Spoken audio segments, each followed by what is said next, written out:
Dear students, पिछले lecture के अंदर हमने प्रोटीन्स के कलर टेस्ट के बारे में पढ़ा था। आज हम स्टार्ट करेंगे न्यूक्लिक एसिड और उसके व्युत्पन्न। जीन्स जो होता है जो कि हेरिडिटरी करैक्टर को कंट्रोल करता है, उसके अंदर जो क्रोमोसोम्स प्रेजेंट होते हैं उनमें न्यूक्लिक एसिड पाया जाता है। जो क्रोमोसोम्स होते हैं वो केमिकल कंपोनेंट होते हैं न्यूक्लिक एसिड के। They are present in the main components as a nucleoprotein. Nucleoproteins जो होते हैं वो कॉन्जुगेटेड प्रोटीन्स होते हैं और न्यूक्लियोप्रोटीन्स जो होते हैं वो किसी प्रोस्थेटिक ग्रुप के साथ पाए जाते हैं, तो ये न्यूक्लियोप्रोटीन कहलाते हैं। आज हम पढ़ेंगे न्यूक्लिक एसिड की संरचना के बारे में। न्यूक्लिक एसिड जो होते हैं वो पाए जाते हैं एक लॉन्ग पॉलीमर के रूप में, जिनको हम पॉलीपेप्टाइड कहते हैं। इसमें एक फॉस्फेट ग्रुप जो होता है वो प्रेजेंट होता है और इसमें एक न्यूक्लियोसाइड जो होता है और एक न्यूक्लियोटाइड होता है। लेकिन न्यूक्लियोसाइड जो होता है उसमें एक शुगर मायोटी और एक बेस मायोटी जुड़ी रहती है।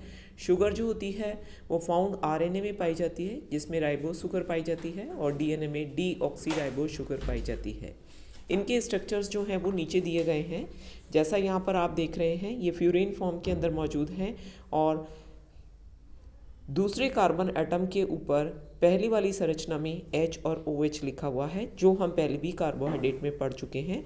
और जबकि दूसरे कार्बन पर OH की जगह सेकेंड कार्बन पर यहाँ पर एक H है, तो इसलिए जिसमें ऑक्सीजन नहीं होता उसे हम डीऑक्सीराइबोस शुगर कहते हैं और जिसमें ऑक्सीजन होता है उसे हम राइबोस शुगर कहते हैं। लेकिन ये दोनों फ्यूरोनेस फॉर्म के अंदर ही पाई जाती हैं। न्यूक्लियोटाइड्स जो होते हैं वो आप देख रहे हैं कि एक शुगर मॉइटी जो होती है वो फॉस्फोरिक एसिड से जुड़ी हुई होती है और शुगर के ऊपर बेस जुड़ा हुआ होता है। फिर फॉस्फोरिक एसिड के बाद शुगर और उस पर बेस मॉइटी जो होती है वो जुड़ी हुई होती है। तो अब हम नेक्स्ट देखेंगे कि इसमें जो बेसिस हैं वो बेसिस क्या होते हैं। ये बेसिस जो हैं वो दो तरह के बेसिस जो हैं वो मौजूद होते हैं, पैरामिडीन्स और प्यूरीन्स। पैरामिडीन्स के अंदर थाइमीन, साइटोसिन और यूरासिल आते हैं। पिरामिडीन क्या होता है, जैसा हम जानते हैं कि 6 मेंबर रिंग में एक नाइट्रोजन होता है तो उसे हम पिरामिडीन कहते हैं। ये एक एरोमेटिक कंपाउंड होता है, लेकिन यहाँ पर 1 और 3 पोजीशन पर 2 नाइट्रोजन एक 6 मेंबर रिंग के अंदर प्रेजेंट होते हैं, उसे हम पैरामिडीन कहते हैं। जैसा आप देख रहे हैं, थाइमीन में फर्स्ट और 3 कार्बन पर नाइट्रोजन एटम है और दूसरे और चौथे कार्बन पर कीटोन ग्रुप है और पांचवें पर मीथाइल ग्रुप है। ये है थाइमीन का स्ट्रक्चर, जिसका नाम होगा 5-मीथाइल 2,5-डाईऑक्सो पिरिमिडीन। दूसरा जो प्यूरीन है वो है साइटोसिन। इस साइटोसिन के अंदर आप देखिए बेसिक स्ट्रक्चर वो ही है, पहले और तीसरे पर नाइट्रोजन एटम 6 मेंबर रिंग के अंदर, दूसरे पर कीटोन जो थाइमीन में भी मौजूद था, लेकिन चौथे कार्बन एटम के ऊपर जो C डबल बॉन्ड O मौजूद था उसकी जगह एमिनो ग्रुप प्रेजेंट है, तो इसको हम कहते हैं 4-अमीनो 2-ऑक्सो पिरिमिडीन, जिसका नाम है साइटोसिन। इसी तरीके से जो तीसरा पिरिमिडीन स्ट्रक्चर है वो पहले और तीसरे पर नाइट्रोजन मौजूद होता है और दूसरे और चौथे के ऊपर C double bond O group मौजूद रहता है, तो वो कहलाता है यूरासिल। यानी थाइमीन और यूरासिल में सिर्फ इतना सा फ़र्क है कि थाइमीन में 5वें कार्बन पर CH3 ग्रुप मौजूद होता है, जो यूरासिल में नहीं होता। ये कहलाती हैं पिरिमिडीन शुगर्स। दूसरी बेस शुगर्स जो हैं वो प्यूरीन कहलाती हैं। प्यूरीन का मैंने स्ट्रक्चर यहाँ पर आपको बताया। जो पिरिमिडीन स्ट्रक्चर था उसमें एक फ्यूज्ड 5 मेंबर रिंग और जुड़ी होती है, उसके भी पहले और तीसरे कार्बन पर नाइट्रोजन होता है। ये बेसिक स्ट्रक्चर होता है प्यूरीन का। एडेनिन के अंदर 6 कार्बन एटम के ऊपर एक NH2 ग्रुप जुड़ा होता है और इसकी नंबरिंग जो है वो पहले हीट्रो एटम से की जाती है, तो आप देख सकते हैं 1 2 3 4 5 6 के ऊपर NH2 ग्रुप जुड़ा हुआ है और उसके पास फ्यूज्ड जो है वो 1 और 3 पर नाइट्रोजन है, जिसकी नंबरिंग की गई है 7 8 और 9। तो 6-अमीनो प्यूरीन कहलाता है एडेनिन। इसी तरीके से अगर यहाँ पर मान लीजिए 2 पर अमीनो ग्रुप होता और 6 ग्रुप के ऊपर कीटो ग्रुप होता, तो ये बनाता है ग्वानीन। ग्वारीन जो प्यूरीन बेस है 2-अमीनो 6-ऑक्सो प्यूरीन। अब नेक्स्ट हम ले रहे हैं न्यूक्लियोटाइड। न्यूक्लियोटाइड जो होते हैं वो एक मॉलिक्यूल फॉस्फोरिक एसिड के, एक मॉलिक्यूल न्यूक्लियोसाइड के मिलकर के बनाते हैं। तो न्यूक्लियोसाइड्स जो होते हैं वो फॉस्फोरिक ग्रुप जो होता है उस फास्फोरस जो होता है वो शुगर माइटी के 5th कार्बन एटम से जुड़ता है।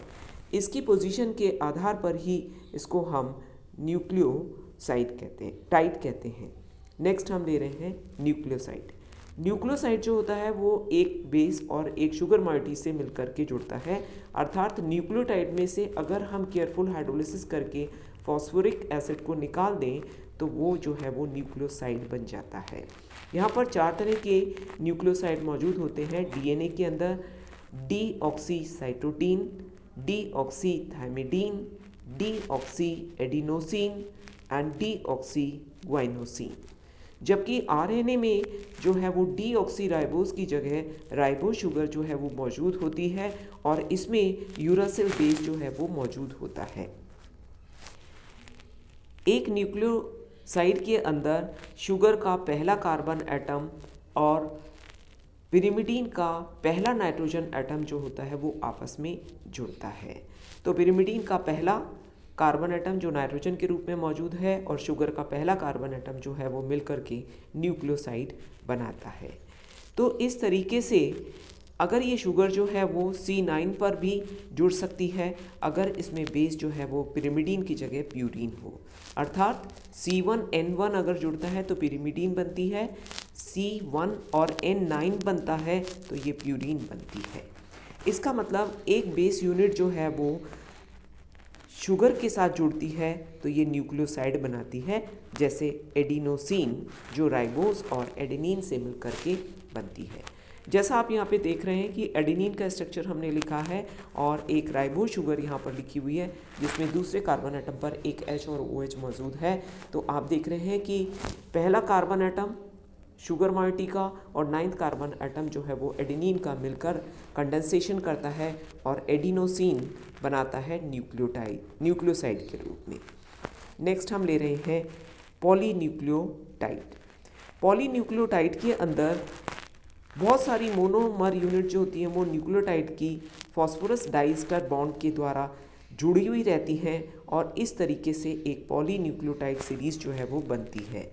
ये जो पॉलीन्यूक्लियोटाइड सीरीज़ जो होती है न्यूक्लिक एसिड की, उसके अंदर डाइएस्टर बॉन्ड जो होते हैं वो दो न्यूक्लियोटाइड की चेन को आपस में जोड़ते हैं और इस तरीके से ये जो सीरीज़ होती है वो C5 पर स्टार्ट होती है तो ये एंड होती है C3 पर। अगर ये C3 से स्टार्ट होती है तो ये C5 पर एंड होती है। इसलिए इसका डिस्क्रिप्शन जो है वो लिखा जाता है 5-P3-OH, यानी शुगर मॉइटी का 5वां कार्बन एटम और फॉस्फोरिक एसिड के साथ बेस का 3 कार्बन एटम जो होता है वो इसके साथ जुड़ता है। जैसा एक इस डायग्राम में दिखाया गया है कि पॉलीन्यूक्लियोटाइड किस तरीके से जुड़े हुए हैं। एक फॉस्फोरस यूनिट है, फिर एक शुगर मॉइटी है, इस पर बेस जुड़ी हुई है, बेस C1 के ऊपर जुड़ा हुआ है और 1 2 3 जो है वो शुगर मॉइटी यहाँ पर जुड़ी हुई है। आपने देखा यहाँ 3 जुड़ी हुई है तो पहले इस एंड के ऊपर ये वाला जो था 3 4 5, ये वाला 5 कार्बन एटम यहाँ पर जुड़ा हुआ था।